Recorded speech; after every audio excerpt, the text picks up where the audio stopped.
Give the people what they want. Give the people what they want. Give the people what they want. Your weekly movement news roundup. Show number 129, Give the People What They Want, brought to you by People's Dispatch. That's Zoe and Prashant. I'm Vijay from Globetrotter, coming to you live everywhere that you watch us. Also, of course, available as a podcast. Tell your friends to join us, send us your selfies. Of course, we should begin and have to begin with the terrible train accident in Balasore in Orissa, when the Chennai Shalimar Coromandel Express collided in a way with the bogies flying up and so on. A very sad accident with the Howrah Superfast Express train. Two trains, they run at around 100 some kilometers an hour. 300 people dead, 1,000 people in hospital with injuries and so on. A great tragedy. The Indian government has asked for an inquiry, but it's a sad thing that only about 2% of the Indian train lines have fail-safes, apparently. And I hope that these inquiries are not just going to be about this accident, but look wider at the number of near misses as well that seem to take place on the Indian Railway. Meanwhile, the Wall Street Journal, curiously, in a fact-free environment, came up with an article about a Chinese spy base being built in Cuba. Incredible.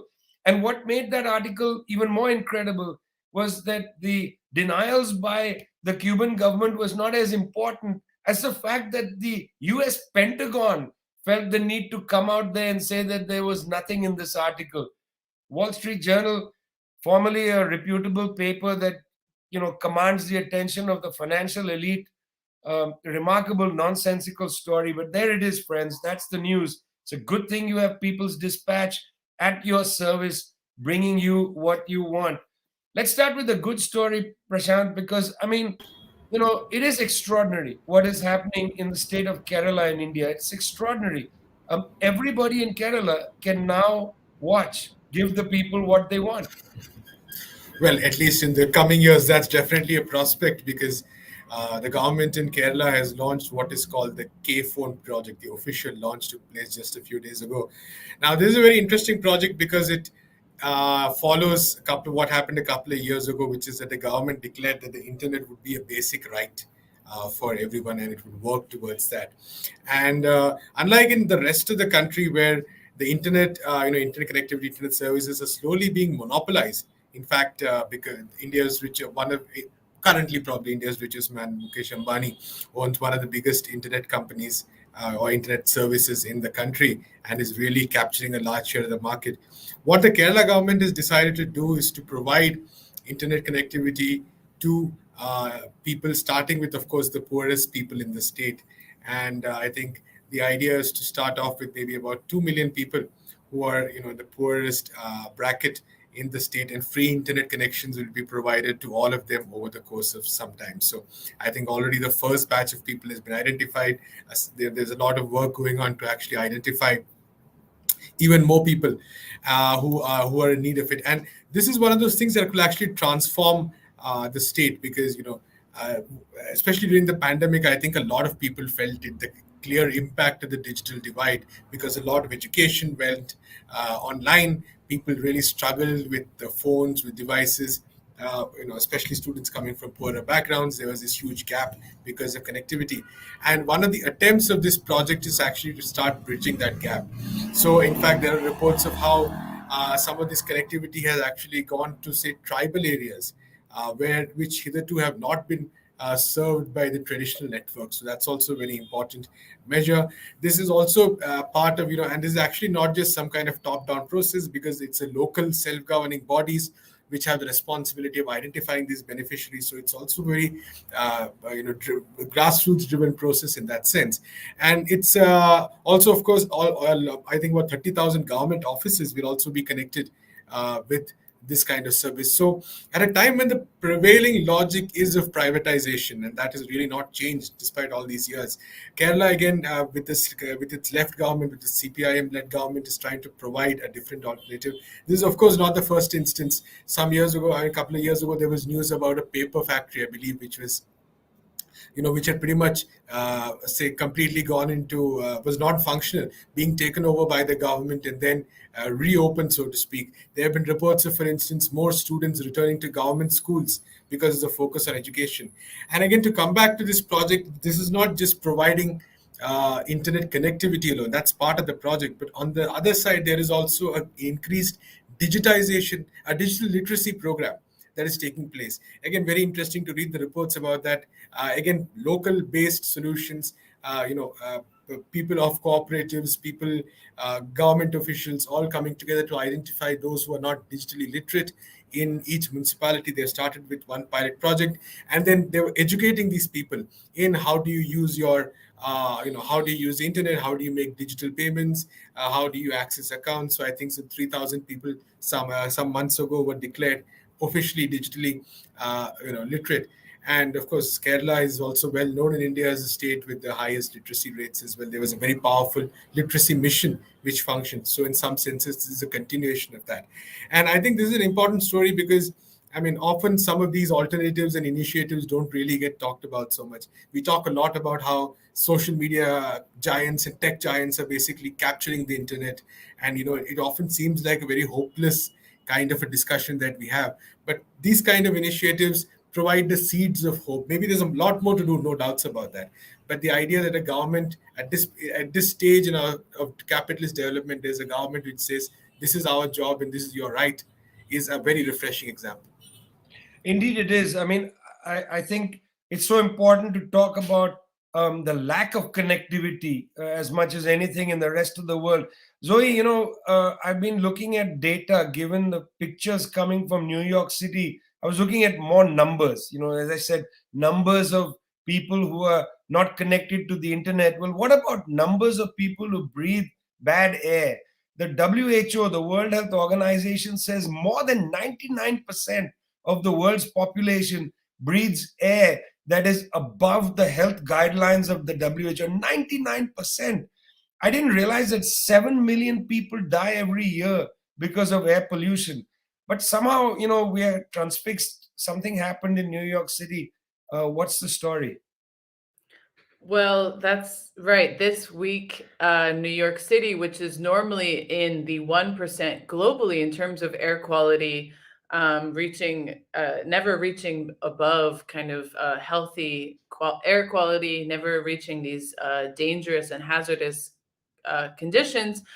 This week was in for a bit of a surprise during these raging wildfires in Quebec, in Canada. The smoke from these fires drifted over the northeast of the United States. And in New York City on Wednesday, not only was the outside, this orange yellow haze that many people said looked like a sepia tone from a movie or a photo, but also the air quality was at, according to the air quality index, was at hazardous levels, which means that it was over 400. These are levels that are unsafe essentially for anyone to go outside in. Extremely concerning. And as you said, this is a reality for as 99% of the world's population. The air smelling like burned toast, smelling like smokiness. Many people very concerned over this. Of course, as I said, New York normally has extremely high quality air, not something that people are used to. And I think what many people are pointing out to is not only the fact that many people deal with this on a daily basis, but also this is likely to continue. And so places like the United States, which of course many areas of the country are already affected by severe climate change. We know that in California, this is an occurrence that happens quite often with the wildfires that happen there. But in these areas that have been sort of untouched, they're more and more frequently going to be feeling the impacts of climate change, feeling more floods, more wildfires. What's Natalia Marquez of People's Dispatch spoke to Tina Landis, who's a environmental researcher, and she was saying that actually what's interesting is that not only is it that there are more wildfires, but the strategy of forest fire prevention, which has just been to completely suppress even the natural fires, has made it so that these fires are more frequent because there's more buildup of timber, there's more buildup of this debris that normally would burn, because the way that forest management happens, especially in the North American region, was that there would be periodic fires. This is the way that the Native American nations really managed it. And since colonization of North America, that this whole system of maintenance has been completely turned on its head. There's more debris, there's more instability in these systems, cutting down large swaths of forest where before there was more integration. And so essentially, with the unbridled exploitation of these forests, of this land, we're going to see this even more. And we've already seen wildfires increasing in frequency across Europe, across many regions of the world. And we got a little taste of that this week in North America. The fires are continuing in Quebec, but this smoke is drifting in other parts of the country. It seems like by today and tomorrow, levels should be continuing to decrease. We're only at dangerous level right now, not at hazardous anymore. But it's really important to point out, as you said, that these are conditions that are already a reality for many people across the world. And again, if serious action isn't taken, this is going to continue and get worse. It's a terrible thing, but at the same time, firefighters from around the world have been arriving in Canada, including from South Africa and other places, to offer their very important service to people in the Americas. Solidarity works in very interesting and powerful ways. Meanwhile, on the 3rd of June, a couple of North American military vessels, a American destroyer, guided missile destroyer, and a Canadian frigate were near Chinese territorial waters when they were cut off by a Chinese warship. This set off alarm bells. The video of this was shown around the world, showing the Chinese warship going in front and so on. United States immediately condemned China for provocation. The Chinese came back and said, well, you're provoking us because you are in or near our territorial waters. This kind of incident continues to happen largely because the United States and its allies, including in this case the Canadians, insist on conducting what they call freedom of navigation exercises that the United States started in different waters in 1979. Now, interestingly, and I've mentioned this before on our show, the United States is not a signatory of the 1982 United Nations Convention on the Laws of the Sea, which provides the legal mandate to do freedom of navigation exercises. Despite not being a signatory to the convention, the US is the most vigorous power to conduct these freedom of navigation exercises. Now, just while this was happening in the Shangri-La Hotel in Singapore, the dialogue was held, which is an annual security dialogue that's been going on since 2002. At this dialogue, US Defense Secretary Lloyd Austin was present, but so was his Chinese counterpart, Defense Minister Li Shangfu. And it was instructive to listen to the two of them. Both of them suggested publicly that these encounters are very dangerous. I thought that was interesting. Lloyd Austin said this is a very dangerous encounter and made even more dangerous by the fact that the US and Chinese militaries are not actually communicating with each other. I thought that was a very important admission from Mr. Austin. Mr. Lee as well said, look, these incidents happen. They are not advisable. Nobody wants incidents like this to continue. On the other hand, he said that, look, let's be frank here. United States is not here for innocent passage. You're here to provoke, some kind of encounter. Meanwhile, at the Shangri-La meeting, it was very interesting that the United States continued to try and bring together as the kind of glue countries around China by kind of intensifying disputes around island chains. And the United States has been bringing together unlikely powers. For instance, in February of this year, an underreported story, Japan and Philippines conducted a security agreement which is going to allow Japanese soldiers to be in the Philippines. Well, those discussions were deepened in Singapore. At the same time, as I thought, fairly sober comments from Lloyd Austin of the United States and Li Shangfu from China, very sober statements, the need for more communication, more collaboration, and so on, the dangers that these communication-less situation produces. You had that. Well then, but the United States is intensifying this Australia, Japan, South Korea, Philippines military alliance against China. Rough seas in the South China Sea and in the Eastern Seas. Very rough waters, dangerous waters. Well, one hopes at some point these militaries will start to adjust their orientation and at least communicate with each other. You're with Give the People What They Want, brought to you from People's Dispatch. That's Zoe and Prashant, peoplesdispatch.org, your movement news source. I hope you go there every day. I'm Vijay from Globetrotter. Very happy to be with you. We're going to shift gears. Zoe has published a piece at People's Dispatch about events going on at Colombia. Please go and read it. Zoe, you know this country more than most people outside the country. What has been happening in Colombia? Talks of coups and so on. What's the reality? Well, this is something we've been, of course, following, and anyone who's been watching this show knows me make many jokes about. We're always talking about Colombia, but it's also because it's such a crucial country to follow to really understand what's happening, the shifts that are happening in the region.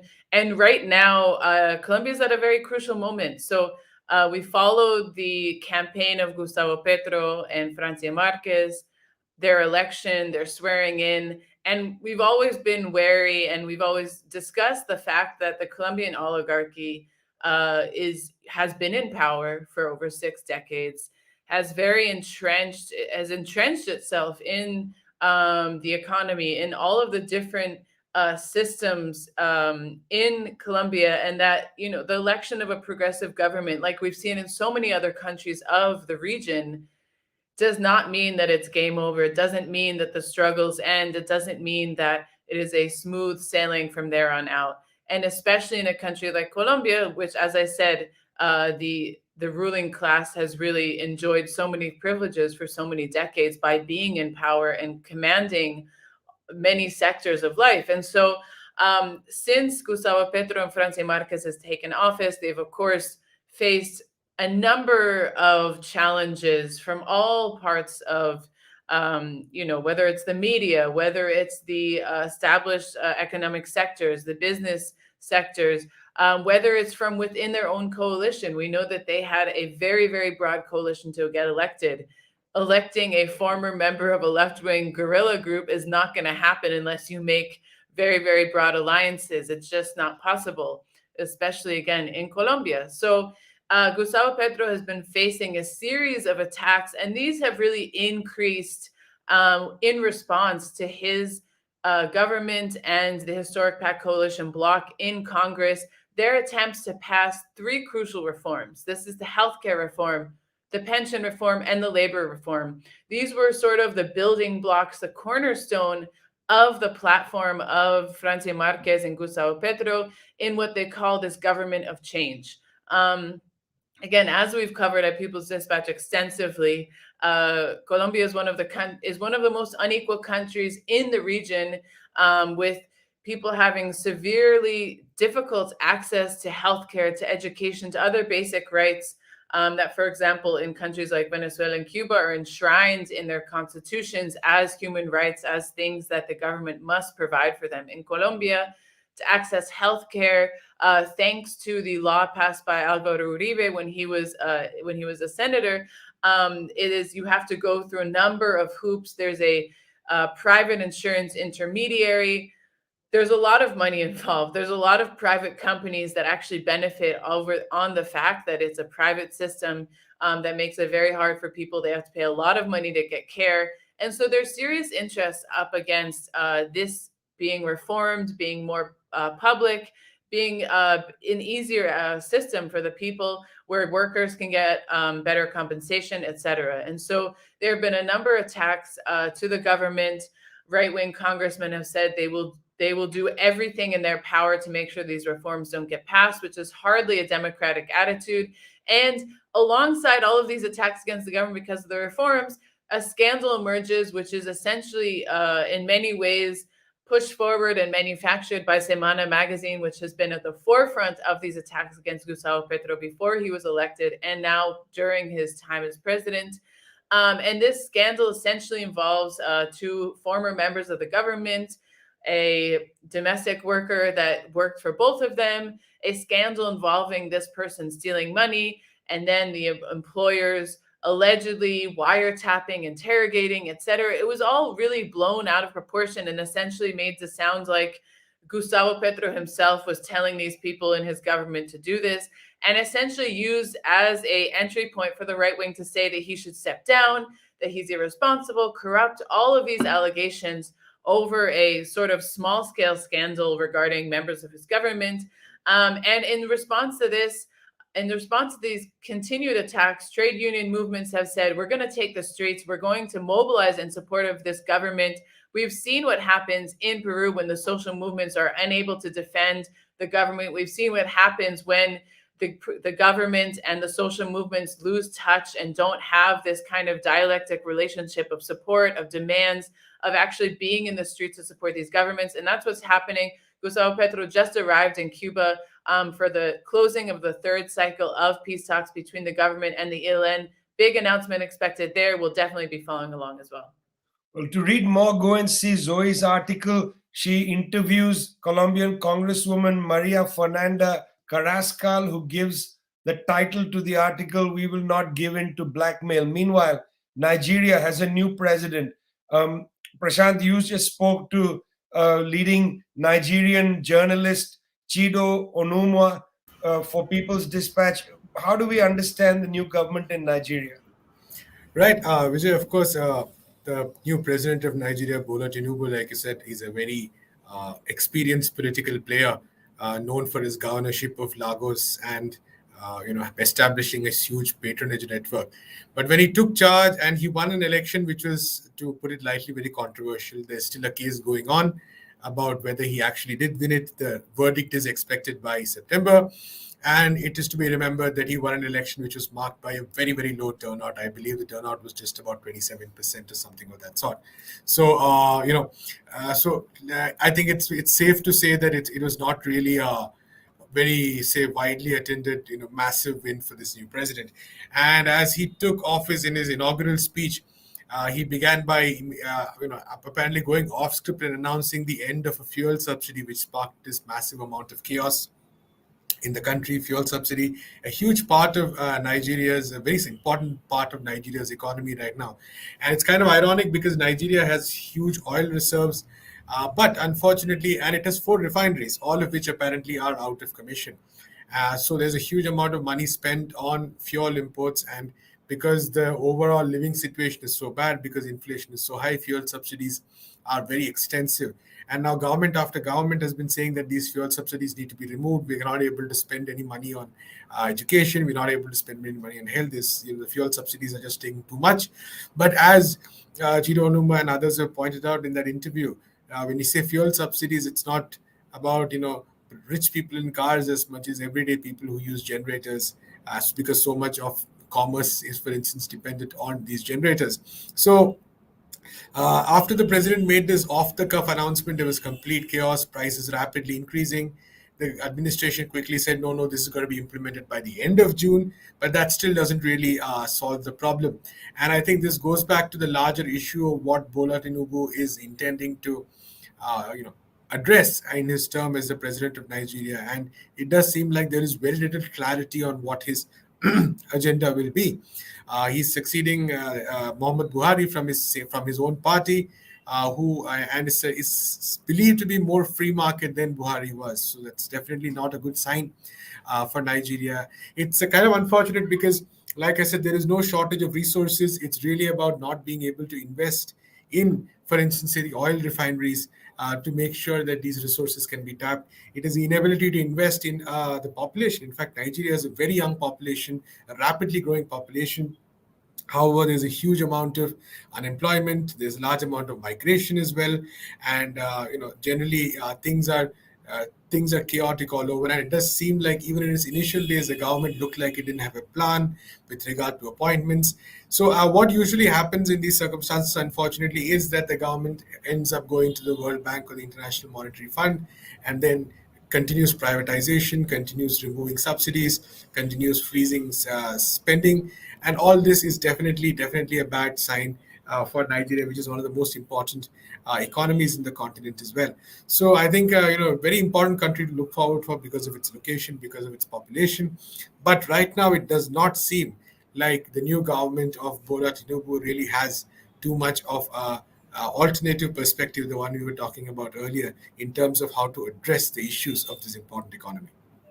So no KFON for Nigeria on the table right now is what you're saying.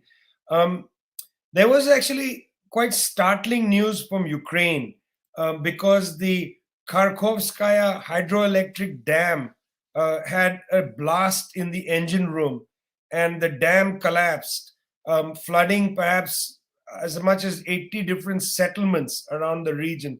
Now, what's interesting about this blast and the destruction of the dam was almost immediately all sides blamed the other.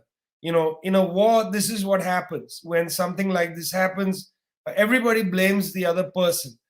There is absolutely no doubt that this was not an accident. I mean, nobody has claimed that it could be an accident. It is interesting that in October last year, the Russian government sent a démarche, a note to the United Nations Security Council warning that they have evidence that Ukraine is going to blow up the dam. That was interesting. This dam provides the canal system to provide water for Crimea. Also, of course, it provides irrigation to the breadbasket, which is Ukraine. It's not really clear what's going on here. And a lot of people dispute things. War is the wrong moment to make definitive judgments about things like this. I've covered wars from battlefields, and I can tell you that in the middle of a war, nobody knows really what's happening. And disinformation is as much a weapon of war as anything. However, it is most likely that this catastrophe was not necessarily conducted by the Russians, as most of the media is saying, although it's very hard to say. Perhaps it was. I don't know. What we do know is that nobody really conclusively knows what happened. But the net people who are hurt by this, of course, is the population in Crimea, which makes it sort of bizarre that the Russians would do this. Interestingly, around the time of this explosion of the dam, it's a significant issue. If it was done deliberately, it's a war crime.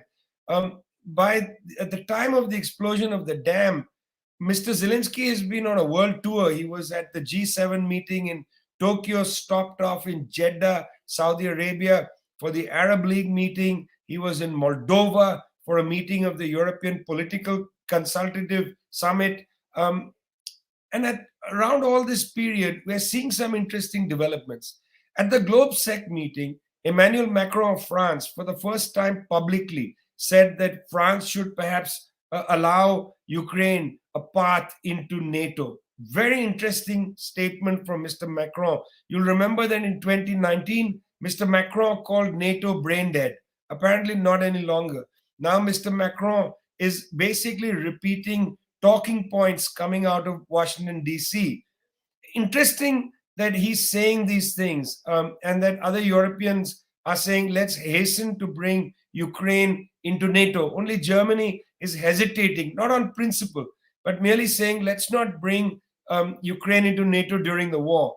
Well, I'm not sure what Germany's hesitation is, frankly, because they are saying we don't want NATO involved in the war. In fact, NATO is very much involved in the war. When Mr. Zelensky visited the United Kingdom, he visited Ukrainian troops who are training in British military bases. Also, news reports come out now, rather almost at the level of rumors, that German troops might enter into Ukraine. Already, it is 98% of military supplies entering Ukraine's forces come from NATO countries. But yes, this dam, a terrible tragedy, whoever did it.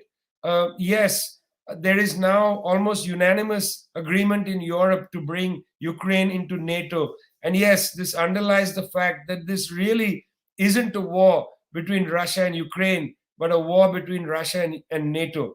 Dangerous times, friends, but at the same time, in Kerala soon, they'll all be able to watch our show. That's a little silver lining in a very, very orange colored sky over New York City. You're with Give the People What They Want, brought to you from People's Dispatch. That's Prasanth and Zoe. I'm Vijay from Globetrotter. If you're not here next week, we'll be very upset.